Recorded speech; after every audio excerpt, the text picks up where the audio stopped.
اسلام نے لڑکیوں کے قتل کی رسم کو بند کروا دیا. اسلام نے لڑکیوں کی قتل کی رسم کو بند کروا دیا.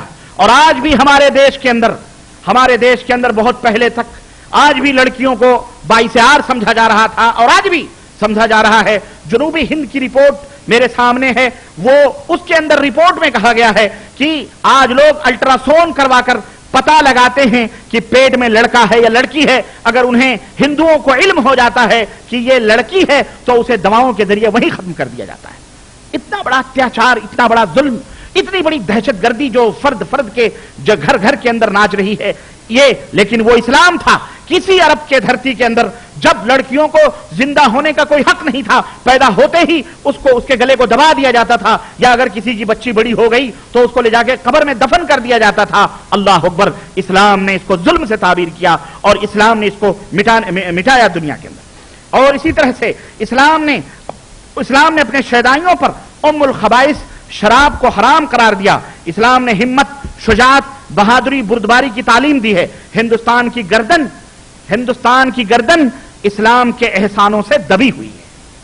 ہندوستان کی گردن اسلام کے احسانوں سے دبی ہوئی ہے. ہندوستانی فلسفی شعر و سخن اور فن تعمیر کو چار چاند لگائے گئے. اسلام حریت و اخوت کا داعی ہے. یہ ایک ہندو لیڈر کا، ایک ہندو ادیب کا یہ کلام ہے کہ اسلام کیا ہے.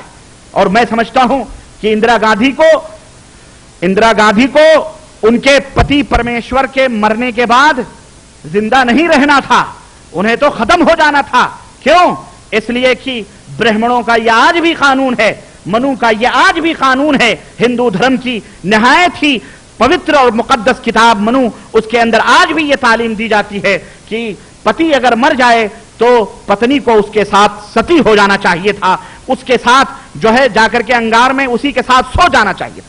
لیکن یہ اسلام تھا کہ اندرا گاندھی کو پتی کے ساتھ جلنا نہیں پڑا اور ایک بہت بڑی لیڈر بن کر کے ہندوستان میں ابھری وہ، اور انہوں نے عزت کمایا. ہندوستان کے اندر انہوں نے عزت کمایا. لیکن یہ اسلام تھا جس نے ان کے ساتھ جلنے سے روکا. ورنہ ان کا اپنا دھرم یہ تھا کہ جو ہے فیروز گاندھی کے ساتھ وہیں ان کو ستی ہو جانا چاہیے تھا.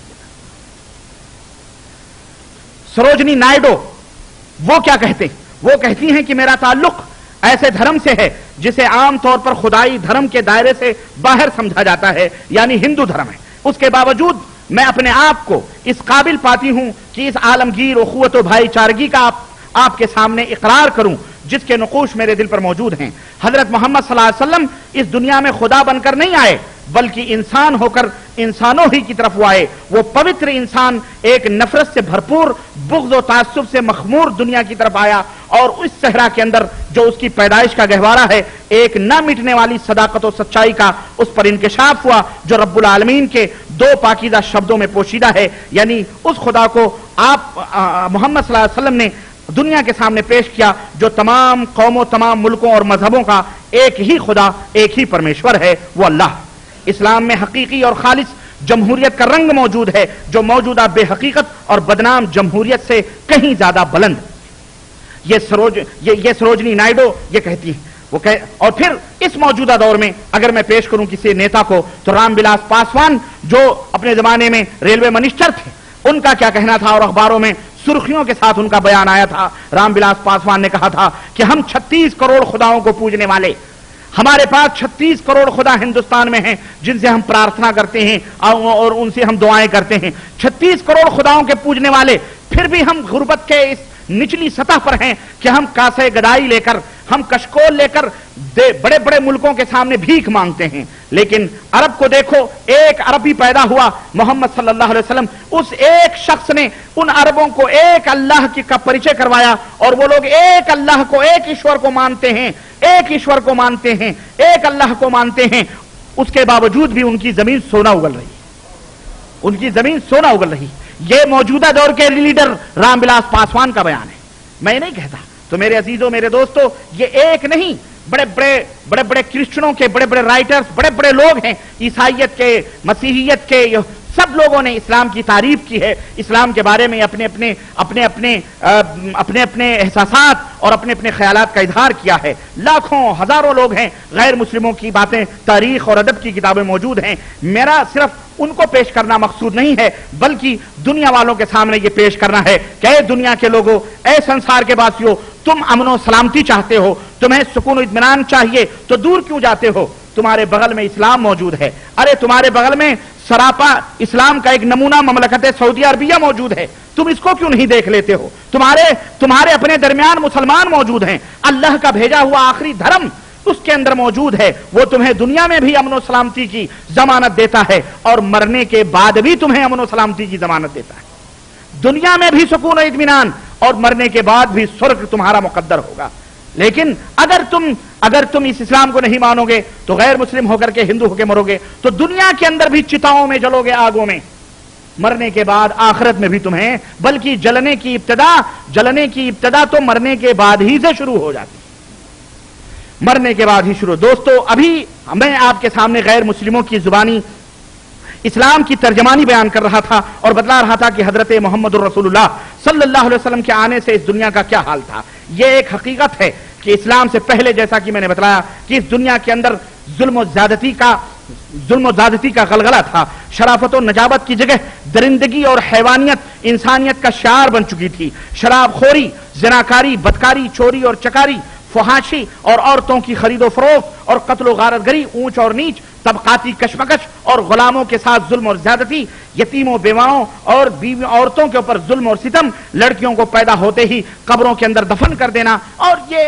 وہ تمام، اور یہ پوری دنیا کے اندر، یہ نہ کوئی سوچے کہ یہ صرف ہندو دھرم میں عیسائیت یعنی عرب ہی کے اندر تھا، نہیں، بلکہ ہندوستان کے اندر جو ظلم عورت کو بالکل بلکہ بڑی ہی نچلی سطح پر انسانیت کے وہ لوگ زندگی گزار رہے تھے۔ عیسائی دھرم ایک الگ کلیسا کے نام پر جناب علی اپنا تفتیشی محکمہ قائم کر کے ان دنیا والوں کو، نیچ لوگوں کو، چھوٹے لوگوں کو، غریبوں کو ظلم و زیادتی کے ساتھ وہ ستا رہے تھے، اور ادھر اور پوری دنیا کے اندر ہاہاکار مچی ہوئی تھی، عیسائیت کا ننگا ناچ ظلم و زیادتی کے نام پر ناچا جا رہا تھا، چرچ کا نظام لوگوں کو پیش کیا جا رہا تھا، اور ادھر ہندوستان میں یہ برہمن یہ خدا بنے بیٹھے ہوئے تھے، اور پورا ہندوستانی سماج اونچ اور نیچ کا شکار تھا، اور آج تک ہے، اور سب سے اونچا طبقہ برہمن کا مانا جاتا تھا، اور اس کے بعد اس سب سے نچلا طبقہ شودر کا مانا جاتا تھا، اور ان شودروں کو جانوروں سے بھی بدتر سمجھا جاتا تھا، جو چھوٹے لوگ تھے ان شودروں کو، جانوروں کو، ان کو ملچ سمجھا جاتا، اور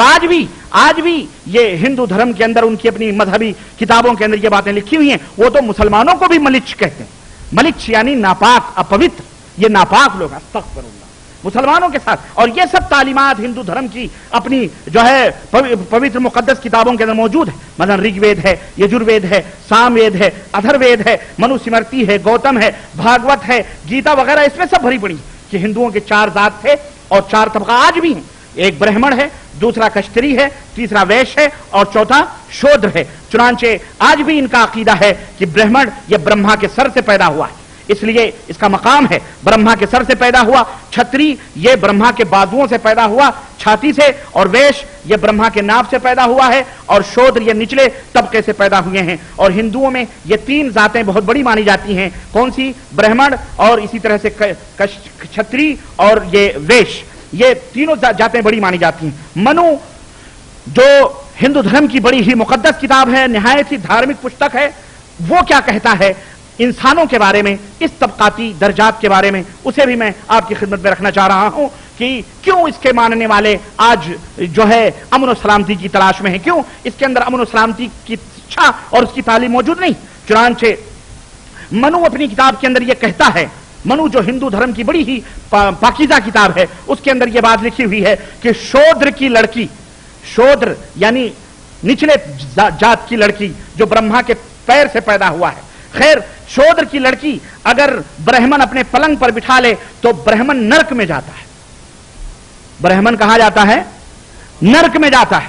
اور اللہ اکبر، آؤ ذرا اسلام کو بھی تمہیں ہم بتلائیں کہ غلام ابن الغلام، غلام زادے کو، غلام زادے حضرت زید رضی اللہ تعالیٰ عنہ غلام تھے، غلام کا مقام کیا ہوتا ہے جو بازاروں میں خرید اور فروخت کیا جاتا ہے، بیچا جاتا ہے۔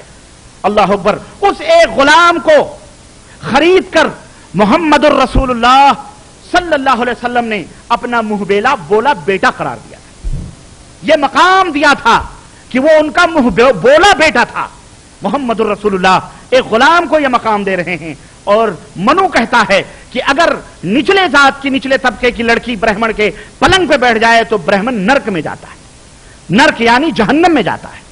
استغفر اللہ. اسی طرح سے کہتا ہے کہ برہمن کو چاہیے کہ وہ کسی شودر چنڈال یعنی بدماش ہوتا ہے، شودر چنڈال کے ساتھ کسی درخت کی چھایا میں بھی نہ بیٹھے اور نہ ٹھہرے. ارے درخت لگایا ہے، پیڑ لگایا ہے شودر نے، تو پھر اس کی نیچ ذات والے کی کیا خطا؟ لیکن برہمن کو چاہیے کہ اس کی چھایا میں بھی نہ بیٹھے. اتنی نفرت. اسی طرح سے منو کہتا ہے کہ جو کوئی شودر کو دھرم کی تعلیم دے اور جو اسے مذہبی رسم و رواج سکھلائے گا وہ اسی شودر کے ساتھ ہی اس میں ورت نامی جہنم میں جائے گا. اسی طرح ان کی ایک کتاب گوتم ہے، اس کے اندر لکھا ہوا ہے کہ شودر کے سامنے وید نہ پڑھو. وید رگ وید، یجروید، اتھروید، سام، 4 وید ہیں. شودر کے سامنے وید نہ پڑھو، شودر کے ہاتھ کھانا نہ کھاؤ. اگر کوئی شودر جان بوجھ کر وید کے الفاظ یعنی شبد سن لے تو اس کے کان میں پگھلی ہوئی رانگ ڈال دو. اے نچلے طبقے کے لوگوں، اے ہندوؤں میں ستائے ہوئے لوگوں، آؤ تمہیں اسلام امن و سلامتی کی دعوت دیتا ہے. ارے تم اگر ان کے دھارمک کتابوں کو پڑھو گے تمہارے کانوں کے اندر رانگ پگھلائے ہوئے ڈالے جائیں گے. آؤ ہم تمہیں قرآن سنائے دیتے ہیں. قرآن سنو. قرآن، ہم تمہیں قرآن سے منع نہیں کرتے. تم کو قرآن کا مطالعہ کرنا ہے، ہم تمہیں قرآن دینے کے لیے تیار ہیں. یہ ہے ہمارا مذہب، یہ ہے اسلام جو اس طرح سے تم کو اپنے ہم پلہ اور اپنے ہم برابر قرار دیتا ہے. اسی طرح لکھتا ہے کہ اگر کوئی شودر وید کے اشلوک پڑھے، وید کے اشلوک یعنی اس کی کوئی آیت دھرم کی کوئی پڑھ لے تو اس کی زبان کاٹ لی جائے. اس کی زبان کاٹ لی جائے، اور اگر وہ اس کو یاد کر لے تو اس کے جسم کے 2 ٹکڑے کر دیے جائیں. یہ دھارمک، تم کیوں ان کے ساتھ چمٹے ہوئے ہو؟ اور میں اگر ہندوؤں کی تاریخ بتلاؤں، آریہ سماج، سناتن دھرمی، تو اس کے لیے ٹائم چاہیے. لیکن یہ بہرحال بدیسی ہیں، یہ برہمن بدیسی ہیں، یہ بدیش سے آئے ہیں اور انہوں نے بھارت پر قبضہ کیا ہوا ہے اور آج وہی برہمنواد کا خواب دیکھ رہے ہیں. اور یہ بھارت پر آئے اور بھارت پر آ کر انہوں نے قبضہ کیا، اور قبضہ کر کے جو قومیں تھی، 4 قومیں، دراوڑ قومیں جن کو آج کہا جاتا ہے، اور یہ دراوڑ پورے شودر مانے جاتے ہیں. اور یہ دراوڑ قومیں، ایک تلنگا جس کو تلگو دیشم کہتے ہیں، تلگو زبان بولنے والی، اور ایک مراٹھی زبان جس کو کنڑ زبان جس کو کرنا کہتے ہیں، اور تیسری زبان تھی اس بھارت کی، تیسری زبان تھی ملیالم زبان، کیرلا والے جو بولتے ہیں، اور چوتھی زبان تھی تامل زبان جس کو تامل ناڈو کے لوگ بولتے ہیں. یہی 4 قومیں ہندوستان کے اندر تھیں، اور یہ لوگ آدی باسی تھے، اور یہ بدیسی آئے بھارت سے، یہاں ایران سے ہوتے ہوئے پارسی مجوسی، اور انہوں نے ہندوستان پہ قبضہ کیا، اور پھر ان سب کو اپنا غلام بنایا. کچھ لوگ ساؤتھ انڈیا کی طرف بھاگ گئے، وہ بچ گئے، لیکن جو ان کے غلام بنے انہیں شودر کہا جانے لگا. ان کو اپنے جو ہے کیا کہتے ہیں، اپنی خدمات کے لیے، ان 3 ذاتوں کی خدمات کے لیے ان کو رکھا گیا کہ یہ خدمت کریں گے. اور اس طرح سے یہ بیچارے لوگ ان کے دھرموں کو قبول کر لیا انہوں نے. لیکن جب مسلمان آئے اور مسلمانوں نے اپنی تعلیم دی تو بہت سارے لوگ مسلمان ہوئے، اسلام میں آئے. انہوں نے چاہا، اور آج تک یہ کوشش جاری ہے کہ یہ لوگ بھی شدھیکرن میں شامل ہو جائیں، ان کو بھی ہم مسلمان اسلام چھڑوا کر ہم اپنے دھرم میں داخل کر لیں.